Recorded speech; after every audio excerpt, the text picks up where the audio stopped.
মহান মালিকের দরবারে লাখ কোটি শুকর সুজুদ যে মহান আল্লাহ তাআলা আমাদেরকে দুনিয়ার বিভিন্ন ঝামেলা থেকে ফারিগ করে আল্লাহ তাআলার মহান হুকুম জুমার নামাজ আদায়ের উদ্দেশ্যে দুনিয়ার শ্রেষ্ঠতম জায়গা মসজিদে আল্লাহ তাআলা আসার বসার তৌফিক দান করেছেন। এজন্য দিল থেকে শুকর আদায় করি আলহামদুলিল্লাহ। মহান আল্লাহ রাব্বুল আলামিন এই পৃথিবীর জমিনের ভিতরে মানুষদেরকে অত্যন্ত মহব্বত করে আল্লাহ সৃষ্টি করেছেন, যেন মানুষ আল্লাহ তাআলার নৈকট্য হাসিল করে মানুষের গন্তব্যস্থল জান্নাতে পৌঁছতে পারে। আল্লাহ তাআলা এই দুনিয়াতে পাঠিয়েছেন, আল্লাহর নির্দেশ মোতাবেক চললেই কেবলমাত্র আল্লাহর সন্তুষ্টি অর্জন করা যাবে। আল্লাহ তাআলার অবাধ্যতা করলে মহান মালিকের সন্তুষ্টি অর্জন করা সম্ভব নয়। তাই মহান মালিক এই পৃথিবীর জমিনে মানুষদেরকে সঠিক পথ দেখাইবার জন্য আল্লাহ তাআলা 1,মতান্তর 2,24,000 নবী রাসূলগণ দুনিয়াতে প্রেরণ করেছেন। তার মধ্যে শ্রেষ্ঠ নবী বিশ্ব নবী হযরত মুহাম্মদুর রাসূলুল্লাহ সাল্লাল্লাহু আলাইহি ওয়াসাল্লামকে আল্লাহ তাআলা সর্বশ্রেষ্ঠ মানব হিসেবে দুনিয়াতে প্রেরণ করেছেন। সেই নবীর উম্মত আল্লাহ তাআলা আমাদেরকে বানিয়েছেন, এই জন্য শুকরিয়া আদায় করি আলহামদুলিল্লাহ। নবী করিম সাল্লাল্লাহু আলাইহি ওয়াসাল্লামের অসংখ্য অগণিত হাদিস, এই হাদিস শরীফের ভিতরে আল্লাহ রাসূল সাল্লাল্লাহু আলাইহি ওয়াসাল্লাম বলেন, দুনিয়ার সময় এমন একটা সময় আসবে যেই সময়টার ভিতরে মানুষ অনেকগুলা খারাপ কাজ করতে থাকবে, অন্যায় অপরাধ গুমরাহি গুনাহের কাজ করবে। যখন ব্যাপক আকারে 15টা গুনাহের কাজ দেখা দিবে, অন্যায় অপরাধ দেখা দিবে, তখন আল্লাহ তাআলার পক্ষ থেকে আসমান থেকে আযাব একের পর এক জমিনে নাজিল হইতে থাকবে। নাউজুবিল্লাহ। আল্লাহ রাসূল বলেন, যেমন তাসবির একটা যদি ছিঁড়ে দেওয়া হয়, এটার থেকে যেইভাবে একটা একটা করে নিচে তাসবির দানাগুলো পড়তে থাকবে, ঠিক তেমনি ভাবে আল্লাহর পক্ষ থেকে একের পর এক আযাব আসতেই থাকবে। নাউজুবিল্লাহ। আল্লাহ রাসূল সাল্লাল্লাহু আলাইহি ওয়াসাল্লাম দীর্ঘ হাদিসের মধ্যে 15টা আলামতের কথা বলেছেন, 15টা গুনাহের কাজের কথা বলেছেন। আল্লাহ রাসূল বলেন, আল আমানাতু মাগরামান, 1 নম্বরে এই গুনাহের কাজটা, অন্যায় কাজটা হলো মানুষ যখন আমানতের খেয়ানত করবে। বলেন বর্তমান জমানা, বর্তমান যুগে মানুষ আমানতদারিতা কেমন রক্ষা করছে না আমানতের খেয়ানত করছে? বেশি অংশ ক্ষেত্রেই প্রত্যেকটা সেক্টরে মানুষ আমানতের খেয়ানত করতেছে। তাই এই জমিনে গজব আসে কোন কারণে? আমানতের খেয়ানত যারা করে, এই খেয়ানতকারীদের জন্য আল্লাহর পক্ষ থেকে একের পর এক গজব আসতেছে, কিয়ামত অনেক নিকটবর্তী। তাই আল্লাহ পাক রব্বুল আলামিন বলেন আমানতের ব্যাপারে, আল্লাহ পবিত্র কোরআনুল কারীমের মধ্যে বলেন, প্রকৃত মুমিন হলো তারা যারা আমানত রক্ষা করে। প্রত্যেকটা কাজের মধ্যে আমানত আছে, কথার আমানত আছে, কাজের আমানত আছে, অনেক কিছুর আমানত আছে। আমানত একটা ব্যাপক শব্দ। আল্লাহ পাক রব্বুল আলামিন বলেন, ওয়াল্লাযীনা হুম লিআমানাতিহিম ওয়া আহদিহিম রাউন।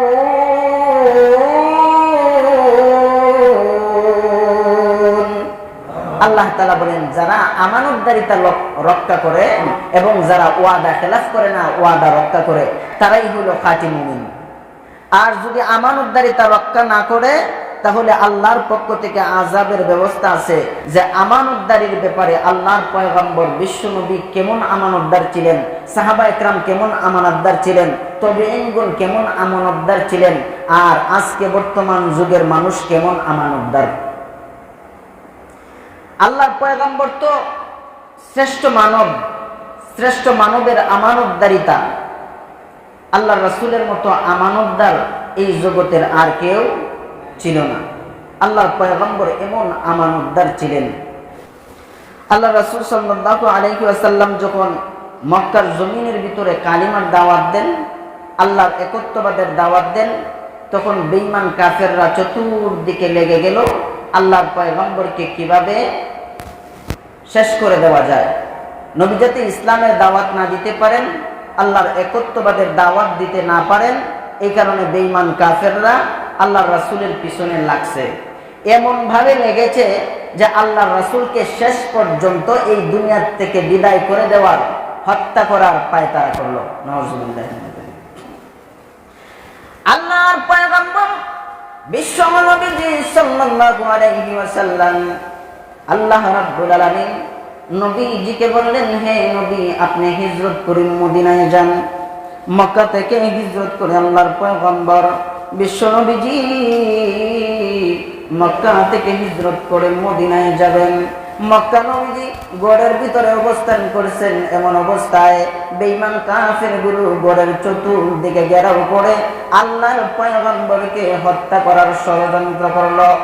আল্লাহ নবী বিশ্ব নবীজি রাহমাতুল লিল আলামিন নবীজি এই বিছানার মধ্যে শুয়ে আছেন। হযরতে আলী রাদিয়াল্লাহু তাআলা আনহুকে বলেন, হে আলী, আমার এই বিছানার মধ্যে তুমি শুয়ে যাও। আল্লাহ রাব্বুল আলামিন আমাকে হুকুম করেছেন মক্কা থেকে হিজরত করে মদিনায় যাওয়ার জন্য। হে আলী, এই মক্কা জমিনের অনেক মানুষগুলো আমাকে বড় ভালোবাসে, মহব্বত করে। যদিও আমার বিরুদ্ধে তারা লেগে যায়, তবু আমি পয়গম্বরকে বিশ্বাস করে তারা আমানতদারি, তার সম্পদ আমি রাসূলের কাছে রাখে। আমি পয়গম্বরকে আল আমিন বলে মক্কার জমিনের মানুষেরা ডাকে। রে আলী, মহান আল্লাহ তাআলা জানিয়ে দিয়েছেন ঘরের চতুর্পাশে বেঈমান কাফেররা অপেক্ষা করতে আছে।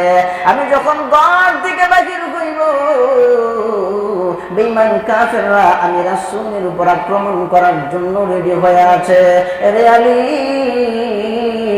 এই মক্কার জমিনের মানুষের আমার কাছে অনেক সম্পদ আমানত হিসেবে রেখেছে।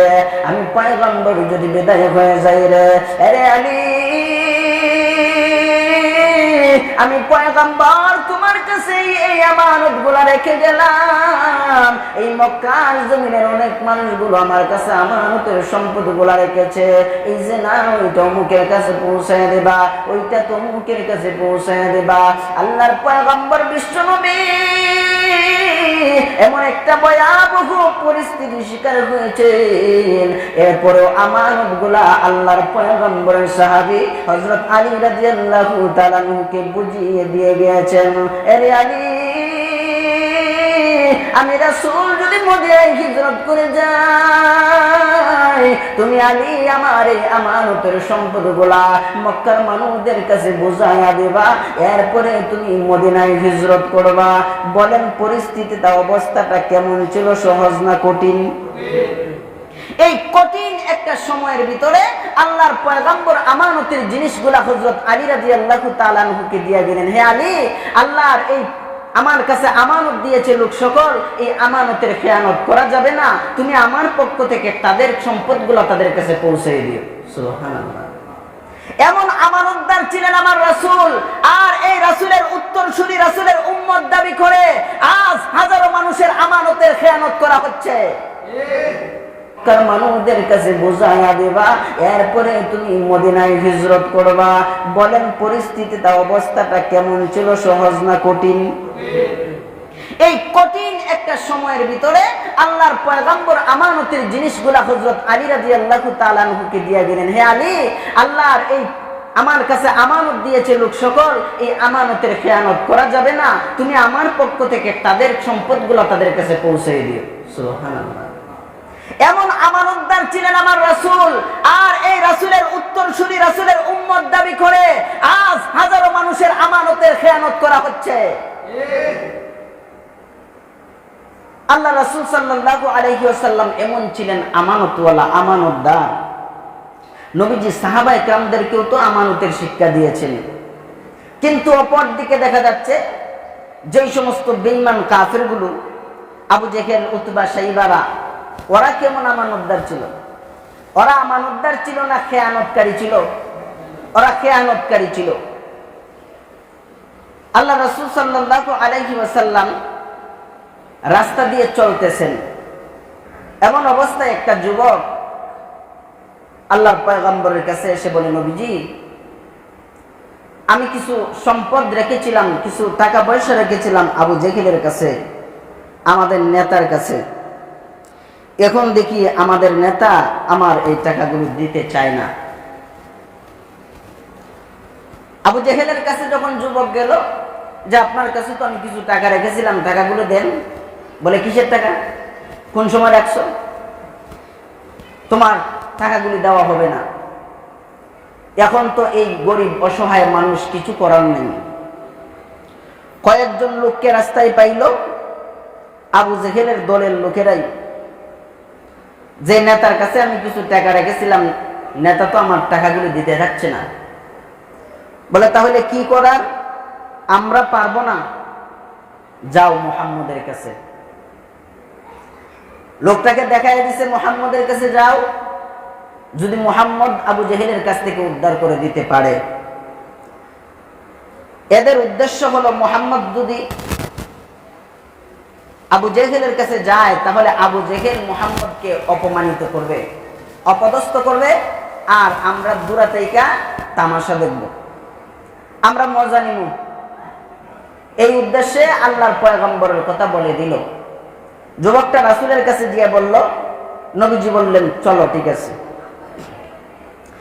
আল্লাহর পয়গম্বর বিশ্ব নবীজি রাহমাতুল লিল আলামিন আগে আগে হাঁটেন। ওই যুবক অসহায় মানুষটা রাসূলের পিছনে পিছনে হাঁটে। আল্লাহর পয়গম্বর বিশ্ব নবীজি আবু জেহেলের বাড়ির সামনে গিয়া দরজার মধ্যে আওয়াজ করলেন। টক টক করে যখন আওয়াজ করলেন, সঙ্গে সঙ্গে আবু জেহেল ঘর থেকে ঘরের দরজা খুলে দিল। আল্লাহর পয়গম্বর বললেন, চাচা গো, এই যে যুবক আপনার কাছে কিছু টাকা পান। বলে হ্যাঁ, আমার কাছে টাকা আমানত রেখেছিল। আপনি তার আমানতের টাকাগুলি বুঝিয়ে দেন। আবু জেহেল সঙ্গে সঙ্গে ওই টাকাটা নিয়ে এসে যুবকের হাতে উঠায় দিল। বলেন তো, তারা মজা নিতে চেয়েছিল, তারা অপমান হয়েছে কি হয় নাই? অপমান হয়েছে, কারণ তারা মজা দেখতে চেয়েছিল আল্লাহর পয়গম্বরকে অপমানিত করবে, কিন্তু আল্লাহর পয়গম্বরকে অপমানিত করতে পারে নাই। এই জন্য এই বাহিনীগুলা আবু জেহেলের কাছে গিয়া হাজির হয়ে বলে, ও নেতা, আমরা চেয়েছিলাম মুহাম্মদকে আপনি অপমানিত করবেন, কিন্তু দেখা যায় মুহাম্মদকে আপনি সসম্মানে বিদায় করে দিলেন। আপনি আমাদেরকে প্রকাশ্যে মুহাম্মদের বিরুদ্ধে লাগায়া দেন, আর আপনি ভিতরে ভিতরে মুহাম্মদকে খুব ভালোবাসেন, মহাব্বত করেন। বলে না, কারণটা হইল কি জানি? মুহাম্মদ যেই সময় দরজার মধ্যে আওয়াজ দিয়েছে, ঘরের ভিতরে এমন ভাবে আওয়াজ হয়েছে, মনে হয় যেন বিকট একটা আওয়াজ হয়েছে। যে আওয়াজের কারণে আমি বড় ভয় পেয়ে গেলাম। দরজার মধ্যে এসে দরজা গ্রহণ করলাম। দরজা খুলে তাকা দেখি মুহাম্মদ এবং ওই যুবকটা দাঁড়ায় আছে। পিছন দিক দিয়ে বিরাট আকারের একটা জিব এমন ভাবে হা করে দাঁড়ায় আছে, নিচের টুকটা জমিনে, উপরের টুকটা অনেক উপরে। জিব্বাটা বাহির করে আমাকে যেন জানাইতেছে, রে আবু জেহেল, ওই টাকাগুলি তুমি দিয়া দাও, যদি না দাও তাহলে আমি যে হা করেছি তোমাকে ভিতরে না নিয়ে আমি মুখ বন্ধ করব না। এই জন্য আমি আমানতের সম্পদগুলা দিয়ে দিছি। তাহলে এই যে আমানতের খেয়ানতকারী ছিল আবু জেহেল, উতবা, সাইবা, বেঈমান কাফেররা। আজকে যারা আমানতের খেয়ানত করছে তারা কোন দলের? আল্লাহর রাসূলের দলের না আবু জেহেলের দলের? বলেন, যারা দেশের সম্পদ লুটপাট করে তারা মুহাম্মদের দলের না আবু জেহেলের দলের? যারা এই দেশের সম্পদ লুটপাট করে, যারা জনগণের সম্পদ লুটপাট করে, যারা ক্ষমতার মসনদে গিয়ে অপব্যবহার করে, আমানতের খেয়ানত করে, তাদের কারণে আজকে এই জমিনে গজব আসে। যারা দেখা যায় অনেক মানুষ এমন আছে যারা পঙ্গুত্ব বরণ করেছে, তাদের বাতা মেরে খায়, বিধবা মহিলাদের খাট মেরে কারা খায়? এই খেয়ানতদারির দলেরা খায়। কারা মানুষের হক নষ্ট করছে? এদের কারণে আল্লাহর গজব এই জমিনে আসে। কিন্তু আল্লাহ রাসূল কি শিক্ষা দেন, আর বর্তমান যুগের মানুষ কি শিখে? নামে তো মুসলমান, কাজে কর্মে দেখা যায় আবু জেহেলের মতো। পয়গম্বর শুধু আমানতদারিতা শিক্ষা দিয়েছেন তেমন না, আল্লাহর পয়গম্বরের সাহাবায়ে কেরাম ছিলেন আমানতদার। আল্লাহর পয়গম্বরের সাহাবী খলিফাতুল মুসলিমিন হযরত ওমর রাদিয়াল্লাহু তাআলা আনহু মরুভূমি দিয়ে সফর করতেছেন। আল্লাহর পয়গম্বরের সাহাবী খলিফাতুল মুসলিমিন হযরত ওমর রাদিয়াল্লাহু তাআলা আনহু মরুভূমি দিয়ে সফর করতেছেন। সফর করতে করতে ক্লান্ত হয়ে গেলেন, পানি পিপাসিত হয়ে গেলেন। আল্লাহর পয়গম্বরের সাহাবী খলিফাতুল মুসলিমিন হযরত ওমর রাদিয়াল্লাহু তাআলা আনহু পানি পান করার জন্য পানি তালাশ করতেছেন, কিন্তু মরুভূমির মাঝে কোথাও পানি পাওয়া যাচ্ছে না। এমন সময় আল্লাহর পয়গম্বরের সাহাবী হযরত ওমর রাদিয়াল্লাহু তাআলা আনহু সামনে অগ্রসর হইতে লাগলেন। এমন সময় তাকায়া দেখেন সামনে একটা ছাগলের পাল দেখা যায়। মনে হয় যেন এখানে কোন রাখাল পাওয়া যাবে, ওই রাখালের কাছে যদি পানির সন্ধান পাওয়া যায় তাহলে পান করা যাবে। আল্লাহর পয়গম্বরের সাহাবী খলিফাতুল মুসলিমিন হযরত ওমর রাদিয়াল্লাহু তাআলা আনহু ছাগলের পালের কাছে গিয়া দেখেন একটা রাখালের সাথে সাক্ষাৎ হয়ে গেল। রাখালকে সালাম দিলেন, রাখাল সালামের জবাব দিল, তোমার কাছে পান করার পানি আছে কি? বলে না, আমার কাছে কোনো পানি নাই। রাখাল ভাই, তোমার এই ছাগলের পালের ভিতরে দেখা যায় অনেক ছাগল, এমন আছে দুধানু ছাগল। রাখাল ভাই, আমাকে তুমি একটা দুধানু ছাগল দিয়া দাও, এই ছাগলের দুধ দোহন করে আমি পান করব। যেমনি ভাবে আমার তৃষ্ণা মিটবে তেমনি ভাবে আমার ক্ষুধাও নিবারণ হবে। রাখাল জবাব দিয়ে, আল্লাহর গোলাম, এই ছাগল গুলার মালিক আমি না, এই ছাগল গুলার একজন মালিক আছে।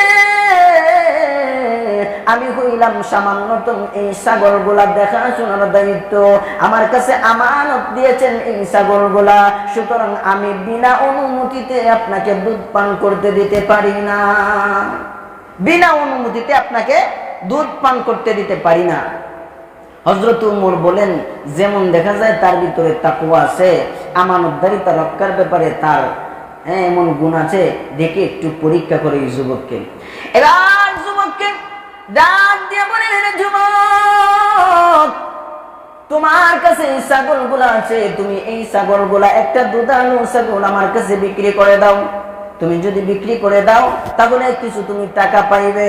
বলে, আমি মালিকের কাছে ছাগল নিয়ে হাজির হইব। যখন মালিক গুনে গুনে ছাগল গুলা দেখবে, যখন একটা কম পাইবে ছাগল, তখন আমি কি জবাবদিহিতা করব? বলে, রে যুবক, তোমার মালিক যখন বলবে ছাগল একটা কম দেখা যায়, তুমি বলবে বাঘে এই তোমার পালের উপর আক্রমণ করেছিল, একটা ছাগল বাঘে নিয়ে গেছে। তোমার মালিকের কাছে যখন জবাবদিহিতা করবে, তোমার মালিক তোমাকে কিছুই বলবে না। বলে, আল্লাহর গোলাম,